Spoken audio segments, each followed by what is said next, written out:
खेतियों का मिसाल क्यों दिया है। और यही बात मुझे सोचने पर मजबूर कर बिल्कुल खेतियों के जैसे चाहती है कि आप हर चीज को भूल कर, और जब वो मुरझा जाती है तो उसे देखकर आपके दिल में भी कोई खुशी या कोई सुरूर आपको महसूस नहीं होता है। इसीलिए अस्सलामु अलैकुम रहमतुल्लाहि व बरकातुहू। बिस्मिल्लाहिर्रहमानिर्रहीम। मौजूद सामाईन और सामियात, आज की इस वीडियो में कुरान मजीद में औरतों को खेतियां क्यों कहा गया है, इस टॉपिक की वसाहत करने की कोशिश करूंगी। तो आइए देखते हैं कुरान पाक में बीवियों को खेतियां क्यों कहा गया है और खेती का मिसाल क्यों दिया गया है। आज के इस वीडियो में वजाहत से जवाब देने की कोशिश करूंगी, इसलिए क्योंकि ये कुरान पाक का एजाज है और कुरान पाक पर जितना ही गौर किया जाए उतना ही मफाहिम समझ में आते हैं और वो नए तरह से उसके मफहूम खुलकर आपके सामने वाज़ेह हो जाता है। हमारे यहाँ उमूमन एक आयत मियाँ बीवी के जिनसी ताल्लुकात के हद तक महदूद कर दिया जाता है और यकीनन साइका व साबिका के हवाले से अगर देखा जाए तो ऐसा ही हुक्म है। लेकिन यहाँ पर सवाल ये है कि इस आयत को बड़े केनूस पर क्यों नहीं दिखाया जाता है। आइए सूरह बकरा के उस आयत मुबारका पर रोशनी डालते हैं, नजर डालते हैं। अल्लाह रब्बुल इज्जत कुरान करीम के अंदर इरशाद फरमाते हैं, निसाउकुम हरसुन लकुम फातु हरसुकुम फइन्नी शीतुम।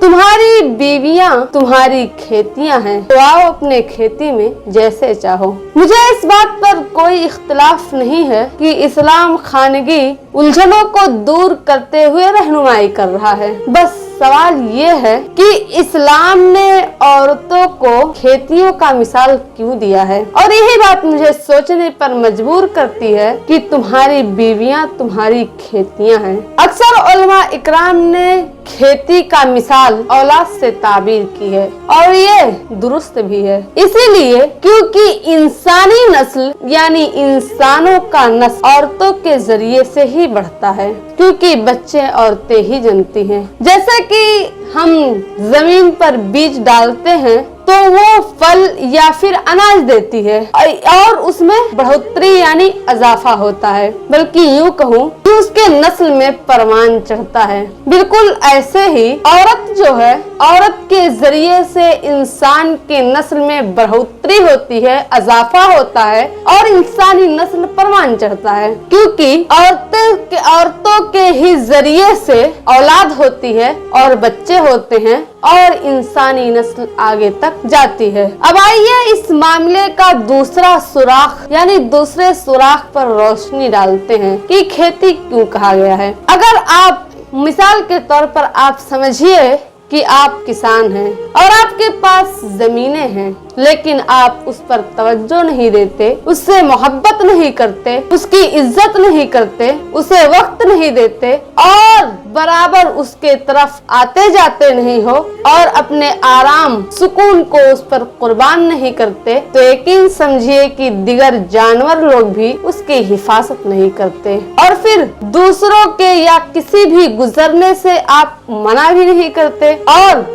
उसके मिजाज यानी खेत के मिजाज के मुताबिक आप उसे धूप और छांव से भी नहीं बचाते और उसके लिए आप पानी भी मुहैया नहीं करते जिस हिसाब से उसे पानी चाहिए। तो फिर क्या होता है, वो खेत बर्बाद हो जाता है, तबाह हो जाता है, आपको ना अनाज देता है और ना ही फल, यानी आपको उससे कोई भी फायदा हासिल नहीं होता है, क्योंकि आपने उसकी इज्जत नहीं की और उसको वक्त नहीं दिया और उसके बढ़ोतरी के लिए, उसके इजाफे के लिए पैसे खर्च नहीं किए। इसके लिए वो क्या होता है, तबाह बर्बाद हो जाता है और आप बैठे ही बैठे उसे बर्बाद कर देते हैं। तो यकीन समझिए कि ये इतनी सारी बातें जो है ये सिर्फ एक लफ्ज खेती में छिपा हुआ है, सिर्फ लफ्ज़ खेती में ये बात छिपा हुआ है। बिल्कुल इसी तरीके से अगर आप शादीशुदा हैं और आपकी बीवी है तो बिल्कुल ऐसे ही चाहती है, बिल्कुल खेतियों के जैसे चाहती है कि आप हर चीज को भूल कर उसके नखरे को उठाएं, उसकी इज्जत करें, उससे मोहब्बत करें, उसकी हिफाजत करें, उससे मोहब्बत का इजहार करें, उसे वक्त दें और उसके पास बराबर आए जाएं, उसके जरूरतों का